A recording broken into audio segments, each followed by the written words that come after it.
Amén. Vamos a ir al libro de Efesios, capítulo 5.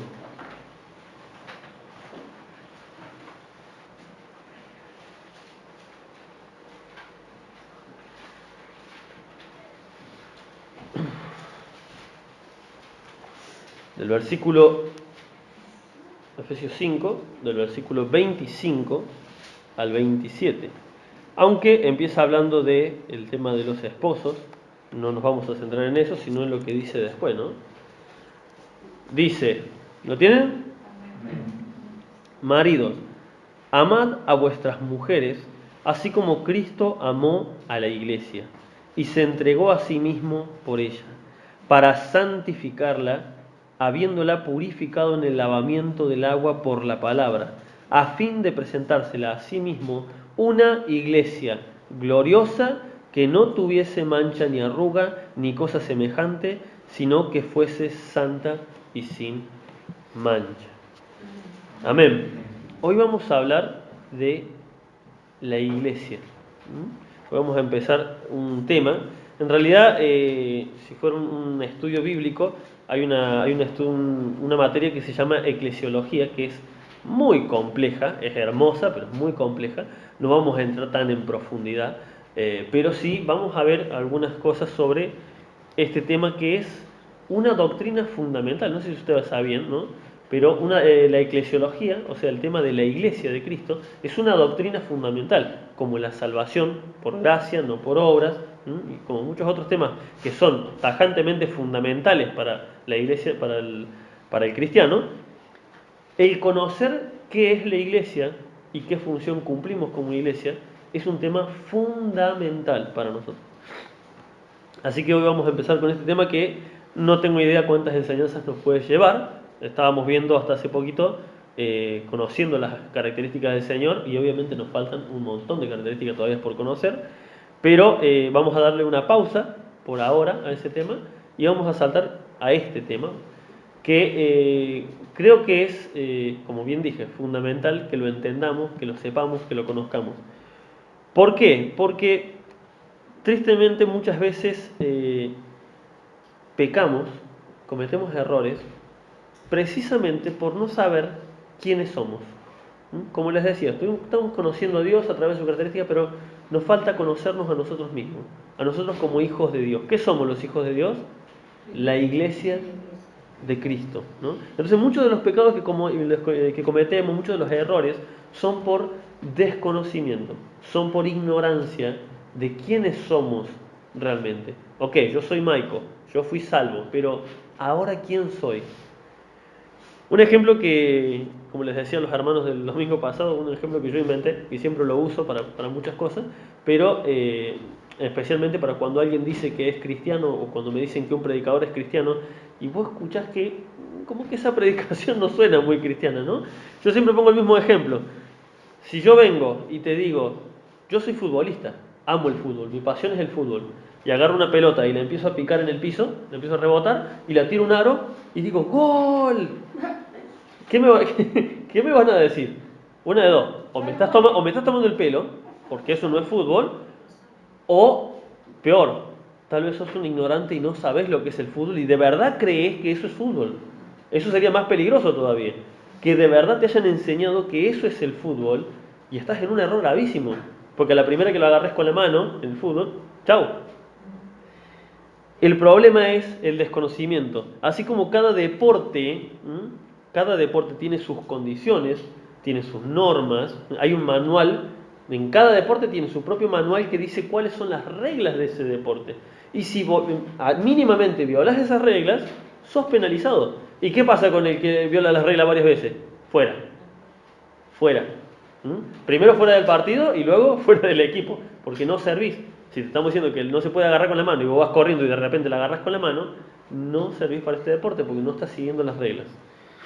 Asimismo, los cristianos tenemos nuestro manual de instrucciones, que es la Biblia, exactamente. La palabra de Dios es nuestro manual de guía de esto que estamos haciendo.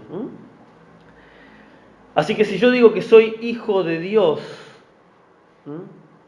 te estoy diciendo que soy parte de la iglesia de Cristo. y si no sigo las instrucciones del manual, ¿qué pasa conmigo? Voy a ser descalificado, voy a ser echado. Así, no por los hermanos de Cristo ni por el pastor.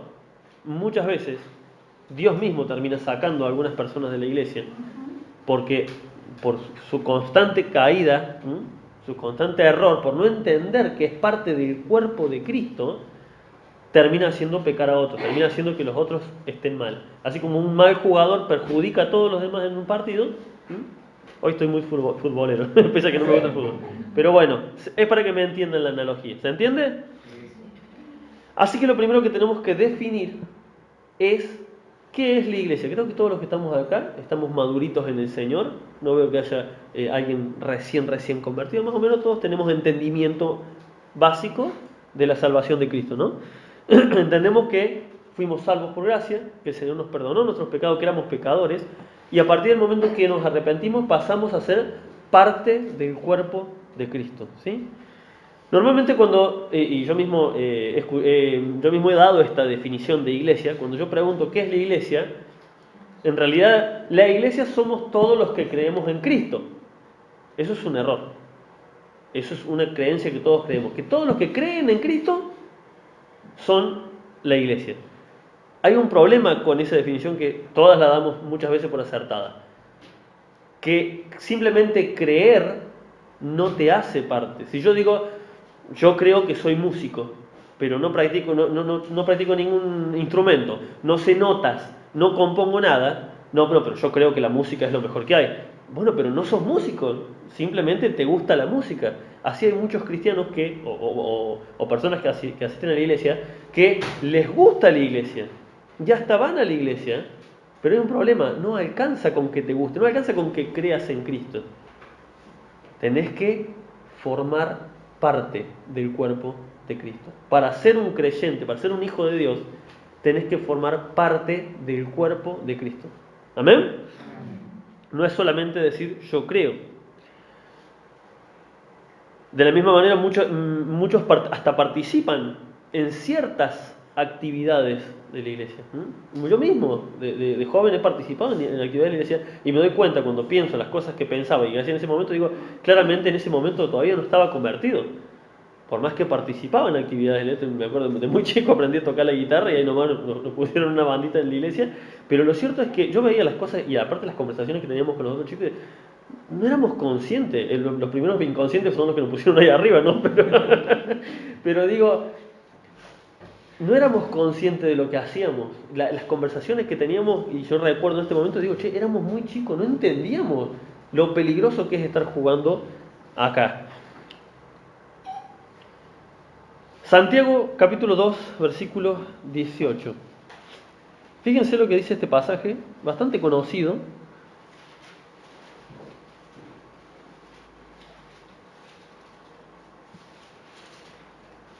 Que por ahí si lo leemos al pasar, por ahí no lo podemos entender, ¿no? Pero fíjense lo que les digo, Santiago 2, 18. Fíjense lo que les digo de lo que la diferencia entre creer que sos cristiano y verdaderamente ser parte del cuerpo de Cristo. Dice, pero alguno dirá, tú tienes fe y yo tengo obras. Muéstrame tu fe sin tus obras y yo te mostraré mi fe por mis obras. ¿Tú crees que Dios es uno? Bien haces. También los demonios creen y tiemblan. ¿Mas quieres saber, hombre vano, que la fe sin obras es muerta? ¿No fue justificado por las obras Abraham nuestro padre cuando ofreció a su hijo Isaac sobre el altar? ¿No ves que la fe actuó juntamente con sus obras y que la fe se perfeccionó por las obras? Si yo digo que soy cristiano, pero mis obras no me acompañan, y no estoy diciendo que yo le pegue a mi esposa, no estoy diciendo que anden transfugiadas, estoy hablando de la iglesia de Cristo. Si yo digo que soy cristiano y no pertenezco a la iglesia de Cristo, no participo con la iglesia de Cristo, hay un problema. No soy de Cristo. no soy parte del cuerpo de Cristo. ¿A quién viene a buscar Jesucristo en su venida? A la iglesia. O a miembros amputados viene a buscar. No, a la iglesia. Y el que no esté dentro de la iglesia, no se va. No se va. ¿Se entiende? Fíjense esto. La palabra iglesia aparece 105 veces. Obviamente en el Nuevo Testamento, porque en el Antiguo no existía. Pero en el Nuevo Testamento aparece 105 veces. Las 105 veces es la misma palabra, eclesia. ¿Saben qué significa la palabra eclesia? Para el que está anotando, es la E, 2K y lesia, con S y acento en la I. Eclesia sería el nombre en realidad. Siempre se usa la palabra, para cuando nosotros leemos iglesia, en la Reina Valera, se tradujo de la palabra eclesia. Y significa, fíjense, tiene varios significados que todos le dan su conjunto. Significa reunión popular. Significa también congregación religiosa. Significa también concurrencia, y esta palabra es muy clave. Y significa también asamblea. ¿Sí? Eso significa la palabra eclesia. Vamos a ir a Hechos capítulo 14, para que veamos unos versículos muy cortitos vamos a leer, solamente para ilustrar esta palabra, para que veamos lo que significa esta palabra. Porque las 105 veces, ¿cómo sé que son 105 veces? No porque las conté, sino porque tengo la aplicación en el celular que cuando pones la palabra iglesia te muestra cuántas veces aparece, son 105. Cada vez que aparece la palabra iglesia, en todas tiene el mismo significado. Fíjense, Hechos capítulo 14, versículo 23. Dice, y constituyeron, ya vemos que está hablando de un grupo de personas, y constituyeron ancianos en cada iglesia, y habiendo orado con ayuno, los encomendaron al Señor en que habían creído. Bien, y constituyeron dice, y habiendo orado, está hablando de un grupo de personas. 14:23, 14:27. Y habiendo llegado y reunido a la iglesia, refirieron cuán grandes cosas había hecho el Señor con ellos. ¿Qué tuvieron que hacer con la iglesia? Reunirla. ¿Amén? Capítulo 15, versículo 4. Y llegados a Jerusalén, fueron recibidos por la iglesia y los apóstoles y los ancianos, y refirieron todas las cosas que había hecho con ellos el Señor. Y 15:22.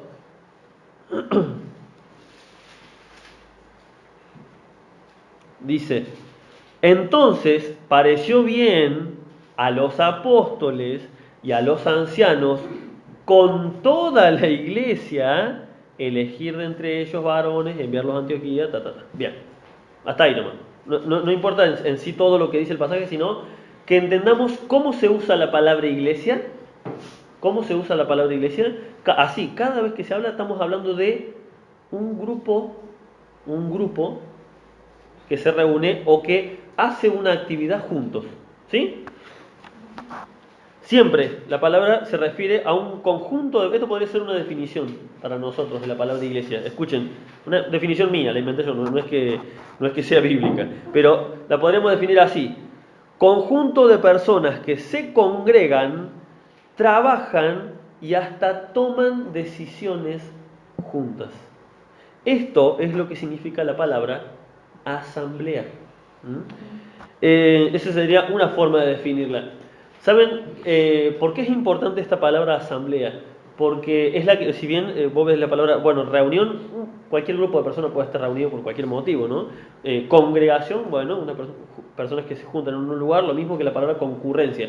Pero la palabra asamblea tiene un valor más grande, porque en una asamblea, cuando una asamblea de acá que se junten los vecinos, lo que sea, por lo general no se junta una asamblea para tomar mates. ¿Para qué se junta una asamblea? ¿Saben para qué se junta? Para tomar decisiones, exactamente, para tomar decisiones. Entonces, ¿por qué digo que es importante esta palabra? Porque Hay una cosa con la cual tener cuidado cuando uno le predique, y si a alguno de los que están acá les toca predicarle a un judío alguna vez, tienen que tener en cuenta una cosa muy importante. Esto lo escuché de un judío mesiánico, ¿no? Siempre tenés que aclararles que vos no te estás, vos cuando decís sos de la iglesia, no te referís a la iglesia católica. ¿Por qué le tenés que aclarar siempre esto?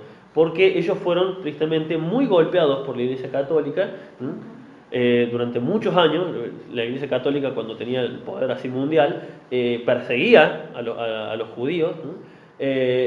Bueno, y en el tema con Hitler, con el nazismo, medio que se hicieron los sonsos también y no ayudaron, sino que hasta ampararon. Entonces ellos están muy resentidos, los judíos, con la iglesia católica.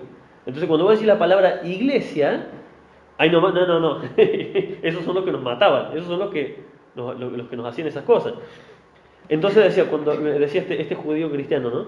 Cuando vos le hablas a un judío tenés que aclararle siempre esto. Es importante para el judío porque ellos desde chiquitos les enseñan a odiar a la iglesia y les enseñan esa palabra, iglesia. Entonces, hay algún grupo de los más ortodoxos, ¿no? Porque hay muchos judíos cristianos que saben que son parte de la iglesia de Cristo. Pero como hay algunos judíos más ortodoxos que creyeron en Cristo, pero todavía le tienen cierta aberración a la palabra, no aberración, aversión se dice, a la palabra iglesia, entonces ellos le dicen, si vos ves la versión, la Biblia, la Kadosh, que es la israelita mesiánica, dice, en vez de iglesia, dice asamblea mesiánica. En vez de decir la iglesia de Cristo, dice la asamblea del Mesías. ¿Sí? ¿Por qué? Porque precisamente la palabra asamblea envuelve eso, no solamente reunirse, sino tomar decisiones juntos, no es solamente la concurrencia. Fíjense esto, en el libro de Hechos, en todo el libro de Hechos, ¿cuántos leyeron el libro de Hechos? ¿Sí? Es una obligación para el cristiano leer el libro de Hechos. ¿Por qué? Porque en el libro de Hechos está la iglesia primitiva. ¿Sí? ¿Qué es la iglesia primitiva? Fue la primera iglesia y la más perfecta. No que era perfecta, pero fue la más acertada, parecida a lo que Cristo mandó en su palabra. Puede haber muchas iglesias en la actualidad, pero parecerse a la iglesia primitiva, qué lejos que estamos. Cuando se separan. No, pero estamos hablando de la iglesia primitiva, la iglesia de Hechos, que dice la palabra de Dios que se juntaban todos los días, partían el pan juntos y hasta vendían sus bienes para darlo. Eso no lo hacemos y no conozco ninguna iglesia que lo haga. Por eso digo, la primitiva es la primera, pero también es nuestro ejemplo a seguir en cuanto a lo que es iglesia cristiana, con todos sus defectos, porque la misma palabra de Dios nos muestra que a veces cometieron errores, pero con todos sus defectos es el ideal al cual deberíamos aspirar como iglesia de Cristo.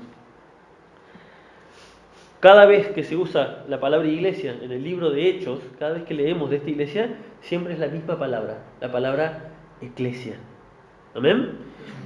Por lo tanto, para ser parte de la iglesia de Cristo, se necesitan dos cositas. Primero, ser salvo, obviamente, haber creído en Cristo. Segundo, congregarse. Segundo, congregarse. Una congregación. Hermanos, iglesia son los que se congregan. Yo conozco mucha gente que dice, no, yo soy de Cristo, pero como no encuentro iglesia que me guste, entonces en casa leemos la palabra. No son iglesias. Iglesia son asambleas, son los que se juntan, los que trabajan juntos, codo a codo, los que comparten el pan, los que participan de las reuniones. Esa es la iglesia, bajo la excusa que sea. La única excusa que es válida es una persona que está postrada, que no se puede levantar de su cama, que no se puede valer por sí misma. Esa es una excusa para no congregarse. Pero si tenemos salud, si nos podemos levantar, si el Señor nos dio la voluntad, si no nos tienen enjaulados en una cárcel, nuestro deber como hijos de Dios es congregarnos. ¿Amén? Amén. Una persona postrada puede darse y les puedo asegurar que esas personas, esos hermanos que están postrados se mueren por congregarse. Yo he conocido a gente que se muere por congregarse y no puede de verdad. Y aún esa persona va a decir, ¿no es parte del miembro, no es miembro del cuerpo de Cristo? Sí lo puede ser. Aún en su cama, en su casa, puede seguir siéndolo por medio de la visitación. Ahí está nuestro deber como iglesia, visitar a ese hermano que no se puede levantar de la cama. Si lo tuviéramos, creo que aquí en esta congregación no hay ninguno, pero si lo tuviéramos, sería nuestra obligación visitar a ese hermano porque no se puede valer por sí mismo. Entonces lo hacemos parte de la iglesia y él a su vez es parte por medio de la oración o de las ofrendas o lo que fuere, no importa. Pero es una excepción rarísima, muy rara. No es muy común. La mayoría de nosotros nos podemos valer por nosotros mismos. Con toda la definición que dimos, tenemos que entender que iglesia significa congregarse. Si no me congrego en ninguna congregación, no soy parte del cuerpo de Cristo. Esto es difícil de tragar para mucha gente, porque hay mucha gente que dice, no, pero yo sí soy cristiano. La evidencia dice otra cosa. La palabra de Dios dice otra cosa. ¿Amén? Amén. Vamos a ir a Hebreos y quiero que prestemos atención a este pasaje. Hebreos capítulo 10. En Hebreos capítulo 10 tenemos un pasaje a partir del versículo 23, pero vamos a leer de corrido hasta el 27. Hay que tener mucho cuidado con, siempre digo, ¿no? Y lo sigo recalcando, no nos olvidemos que la Reina Valera es simplemente una traducción de otra traducción. Así que no es que tenga defectos, pero tenemos que tener cuidado con, por ejemplo, acá vemos que en el versículo 26 hay un título rojo y parece como que empezó ¿cómo se llama? Un tema distinto. Va, rojo me sale a mí en el celular, capaz que en la Biblia tiene otro color. Pero bueno, parece que empieza un tema distinto, pero no empieza un tema distinto. Sigue hablando exactamente de lo mismo. Fíjense, vamos a ir al versículo 23. Dice, mantengamos firme, sin fluctuar. ¿Saben qué significa fluctuar? Que sea grande y que sea chica. Por ejemplo, cuando el agua abrís la canilla y sale poquito, sale mucho, sale poquito. Eso es agua fluctuante. No, tiene que ser firme, constante. Mantengamos firme, perdón, se me movió, sin fluctuar, la profesión de nuestra esperanza. ¿Sí? O sea, lo que estamos haciendo, venir a la iglesia en el nombre de Cristo a congregarnos. Mantengamos firme, sin fluctuar, la profesión de nuestra fe, de nuestra esperanza, porque fiel es el que prometió. Y considerémonos, fíjense, ¿de quién habla acá? ¿A quién le está diciendo? A la iglesia, porque está hablando a varios. Y considerémonos, a nosotros, unos a otros para estimularnos al amor y a las buenas obras, no dejando de congregarnos, como algunos tienen por costumbre, sino exhortándonos y tanto más cuando veis que aquel día se acerca. Porque, no terminó, ¿ven? Que hay un título y parece como que cortó el tema. No dejando de congregarnos, como algunos tienen por costumbre. Dice, versículo 26, porque si pecaremos voluntariamente después de haber recibido el conocimiento de la verdad, ya no queda más sacrificio por los pecados, sino una horrenda expectación de juicio y de hervor de fuego que ha de devorar a los adversarios. Yo les pregunto, ¿qué tiene que ver dejar de congregarse con pecar voluntariamente? ¿Por qué lo habla como si fuera una sola cosa? ¿Saben por qué? Porque es una sola cosa. ¿Por qué mete las dos cosas en la misma bolsa? Porque están en la misma bolsa, hermanos. ¿Saben cuál es el problema? Uno de los mayores problemas que tenemos o hemos tenido los cristianos, yo sé que no todos lo tienen, pero hay muchos hermanos que todavía lo tienen, yo lo he tenido, que creemos que dejar de congregarnos no es un pecado. Que creemos que faltar a la iglesia cuando podemos ir, hay motivos justos, como dije, hay motivos que, bueno, se enfermó alguien y no puede quedarse solo, hay motivos entendibles para no ir a una reunión. Ahora, para no congregarse, muchas veces hemos creído que no es un pecado. Creemos que faltar a una reunión cuando pudimos haber ido no es un pecado. ¿Saben qué, hermanos? Sí es un pecado. Es un pecado. Ese es nuestro problema los cristianos. Que creemos que, bueno, es una falta. Bueno, falte a la reunión como falte a la escuela. O sea, no, hermanos. Fíjense, lo leamos de vuelta. Mantengamos firmes, sin fluctuar la profesión de nuestra fe, porque fiel es el que prometió. Y considerémonos, está hablando de la iglesia activa, ¿no? Y consideremos unos a otros para estimularnos al amor y a las buenas obras, hay un punto y coma, hablo de lo mismo, no dejando de congregarnos como algunos tienen por costumbre, sino exhortándonos y tanto más cuando veis que aquel día se acerca. Porque, porque, si pecaremos voluntariamente, ya, como dice, después de haber recibido el conocimiento de la verdad, ya no queda más sacrificio por los pecados. ¿Qué dice acá, hermano?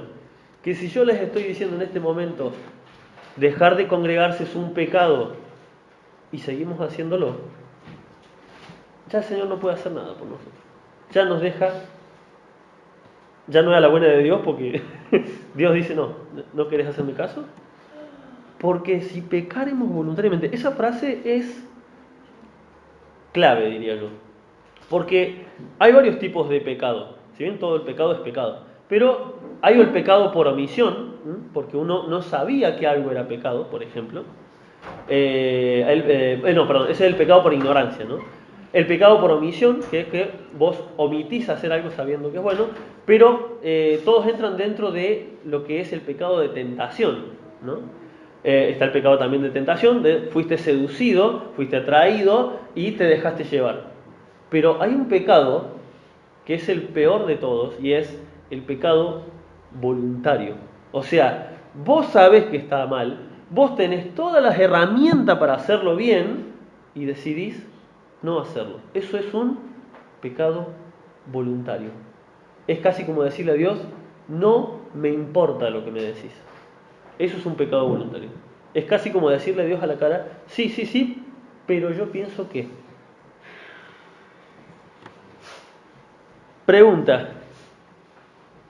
¿pasa algo en nuestras vidas cuando por algún motivo justificado, pensemos una vez justificada que hemos faltado a la iglesia, ¿nos pasa algo ese día que nos tenemos que quedar en casa por una enfermedad?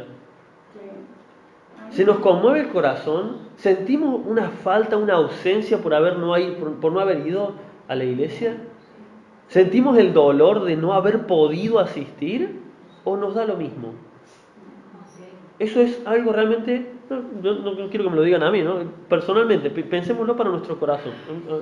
A mí no me interesa que es cada uno cosa, pero yo me refiero, lo pensemos para nuestro corazón. ¿Nos causa algo? Porque si no nos causa algo, hay un problemón dentro nuestro. Muy probablemente ni siquiera seamos hijos de Dios.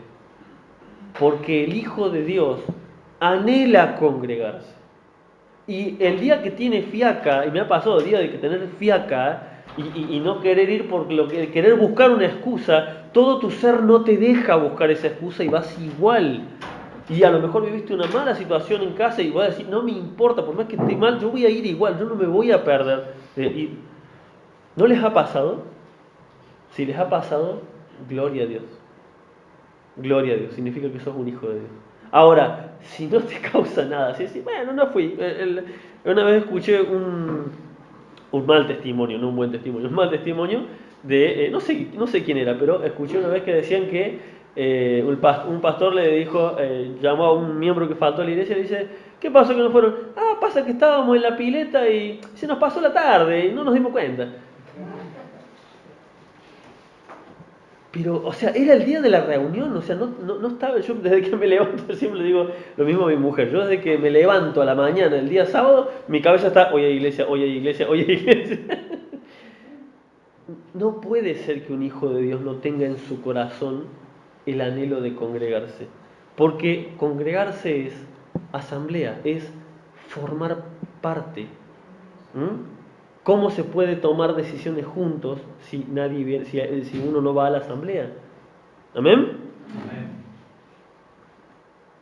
Hermanos, Cristo viene por la iglesia, no viene por miembros amputados. Y es muy importante que sepamos y conozcamos y entendamos si somos parte o no somos parte del cuerpo de Cristo. Si no somos parte, aferrémonos inmediatamente a Cristo. Empecemos ya mismo a tomar conciencia de lo que es la iglesia de Cristo. Porque esto no es un juego. Cristo no, muchas veces yo he visto que muchos toman como excusa el ladrón en la cruz de Jesús.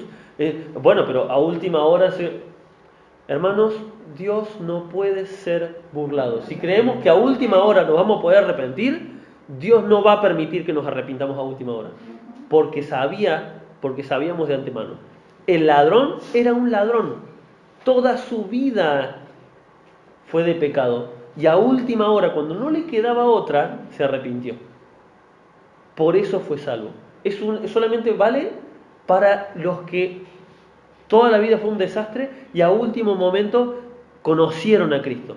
Ahora, si lo conocimos hace rato y que tenemos la esperanza de que a última hora, no.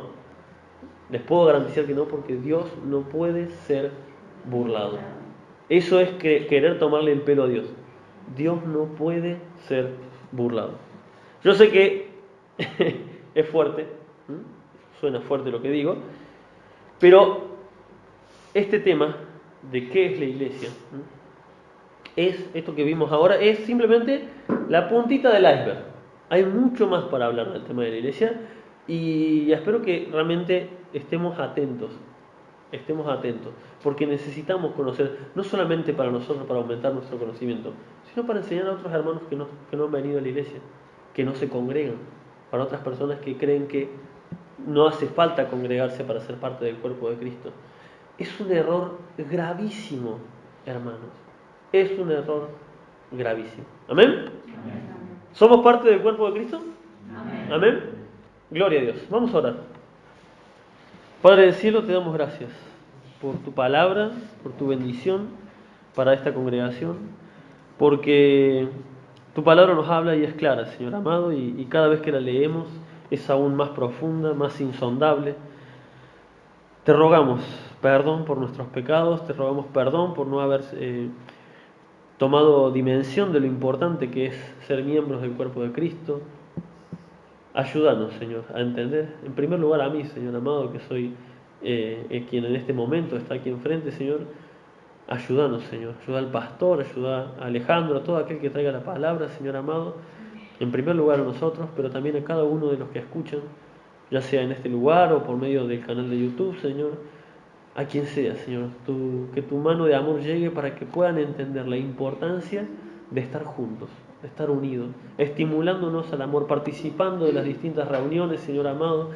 O sea, sabemos que tal vez por trabajo, por distintas cuestiones, no podemos asistir a todas las actividades de la iglesia, Señor amado, no todos, pero que participemos, Señor amado, que dispongamos nuestro corazón el día que sabemos que hay una reunión en la iglesia, que dispongamos nuestro corazón desde temprano para venir, que si sabemos que hay reunión de varones, busquemos la forma de acomodar nuestros horarios, porque es parte de congregarnos, Señor amado, parte de participar y estimularnos los unos a los otros, como dice tu palabra, para que no pequemos voluntariamente.